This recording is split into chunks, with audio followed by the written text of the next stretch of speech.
Who was the greatest right-handed hitter in baseball history? The answer sits in the record books with a lifetime batting average of 358, second only to Ty Cobb. His 424 average in 1924 remains untouched for over a century. He hit over 403 times. Yet Rogers Hornsby remains largely forgotten today. Let's hear what those who faced him had to say.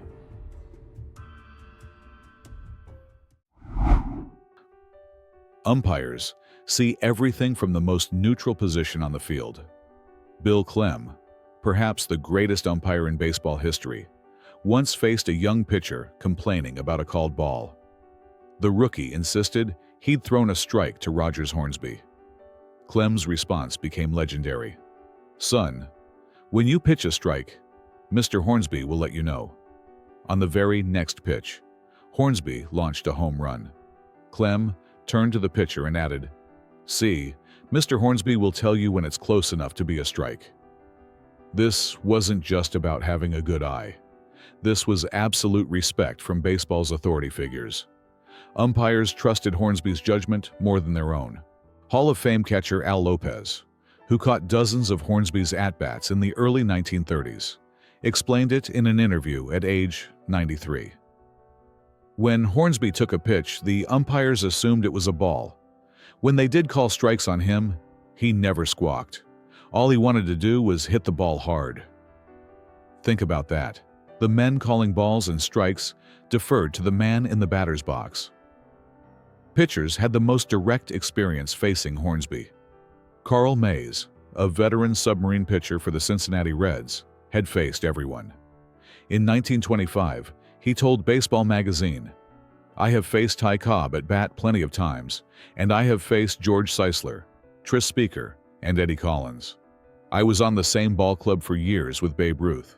But there isn't one in the bunch who can shake hands on an equality with Rogers Hornsby when it comes to plain, unadulterated batting ability." This wasn't empty praise. Hornsby hit 412 against Mays in 34 at-bats. Bob Feller, the teenage fireballer from Iowa, faced an aging Hornsby in 1936 and 37. Interviewed at age 83, Feller's memory remained sharp. In 37, Hornsby was 41 years old and still the best hitter on the St. Louis Browns. He used a bat with a big barrel, like Ruth's, a medium-sized handle and no knob. He didn't try to pull the ball. He hit everything right through the box. Consider Hornsby's 1922 season. He hit 401 with 42 home runs. More remarkably, he struck out only 50 times the entire year. In 1925, he hit 403 with 39 homers and 39 strikeouts, nearly a 1-to-1 ratio. Modern sluggers strike out over 150 times annually. Hornsby combined power with unprecedented control.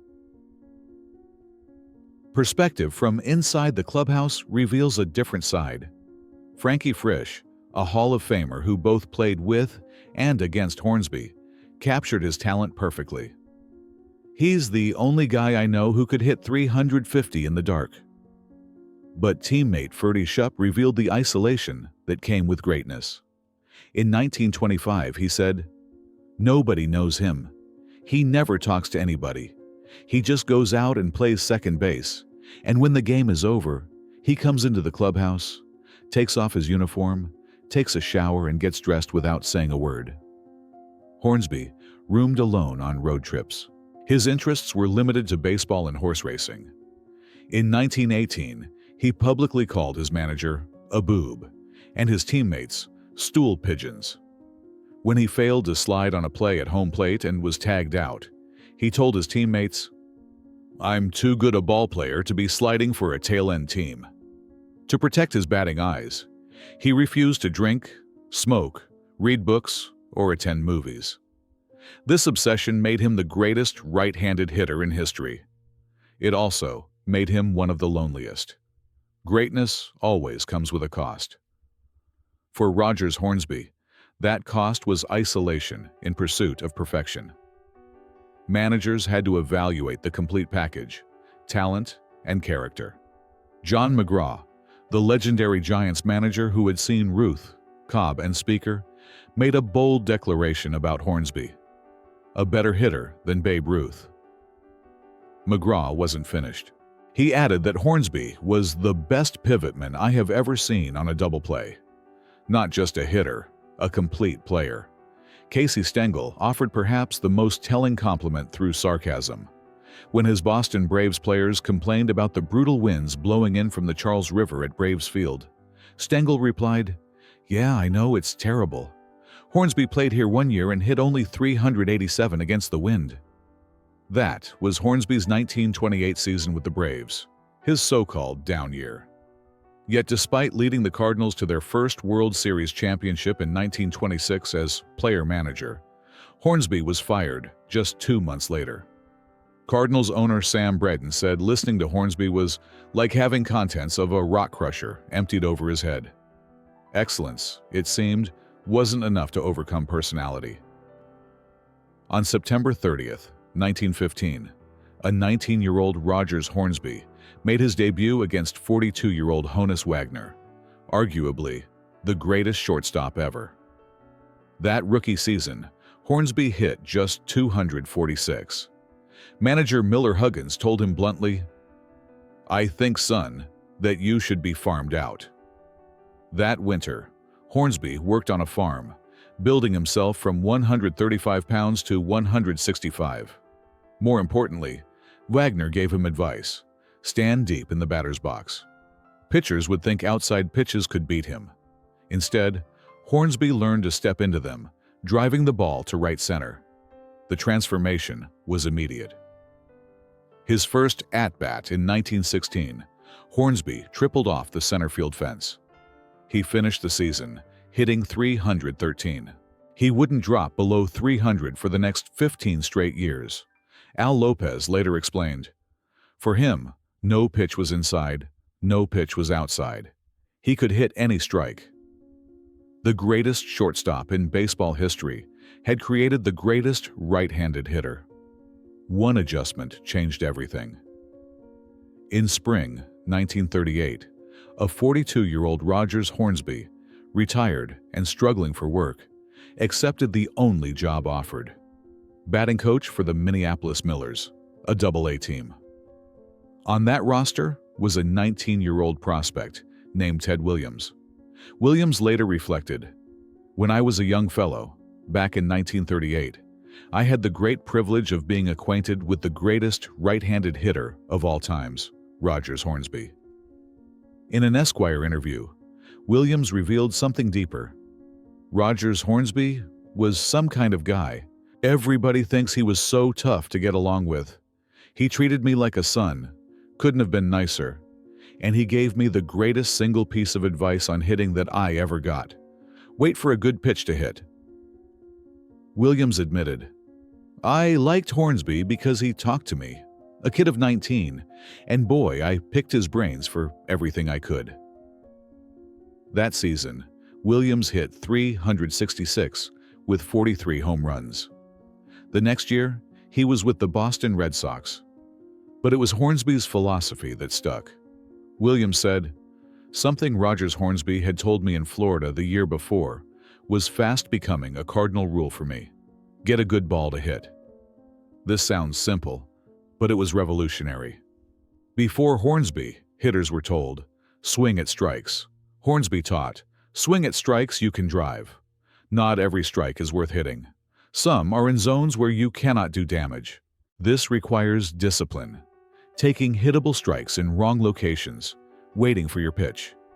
This patience separated good hitters from immortals.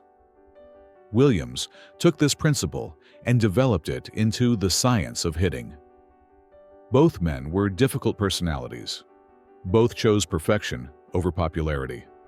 And both became legends because of it. Hornsby's impact continued decades after his prime. In 1952 and 53, he managed the Cincinnati Reds in his mid-50s.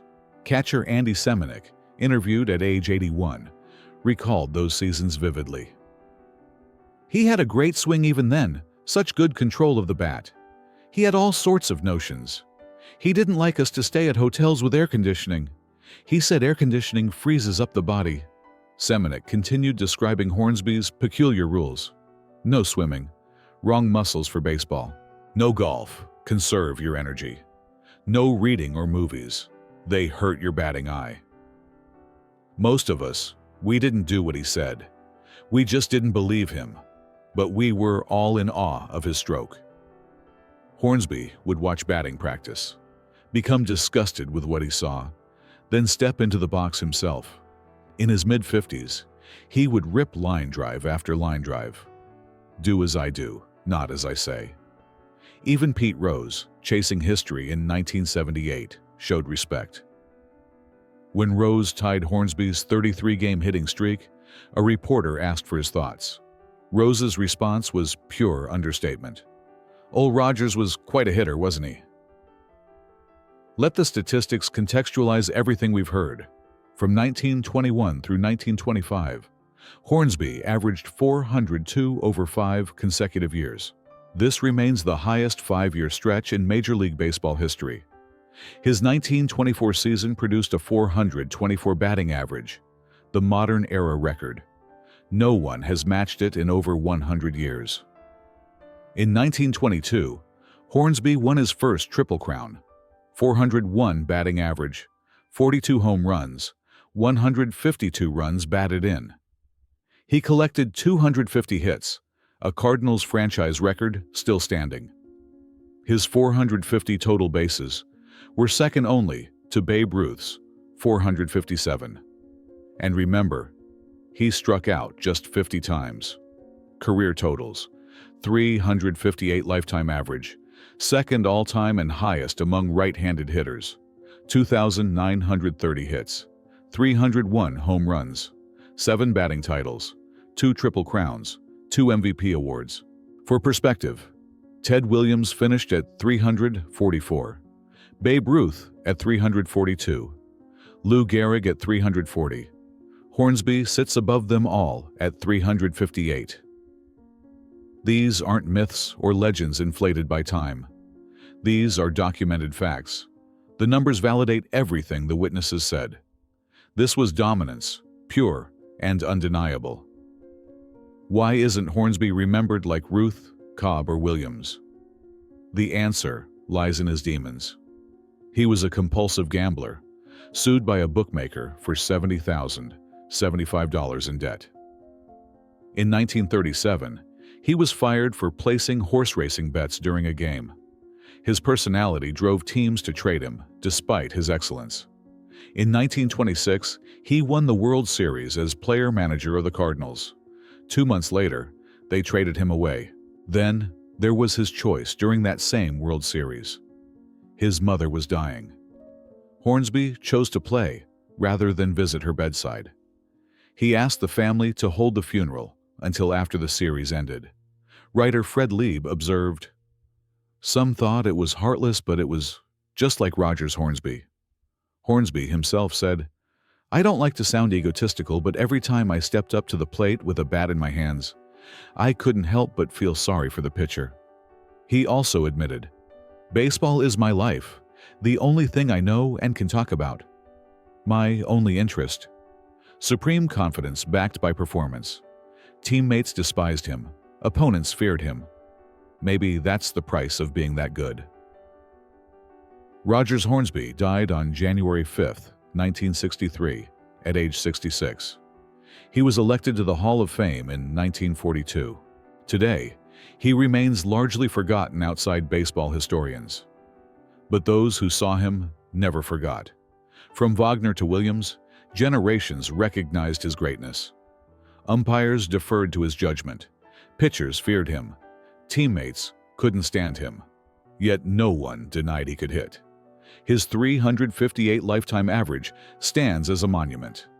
Sometimes, the numbers and testimonials tell truths that personality couldn't. Rogers Hornsby, complicated man, undeniable hitter. When baseball players were asked about Rogers Hornsby, their answers revealed everything about excellence and its costs.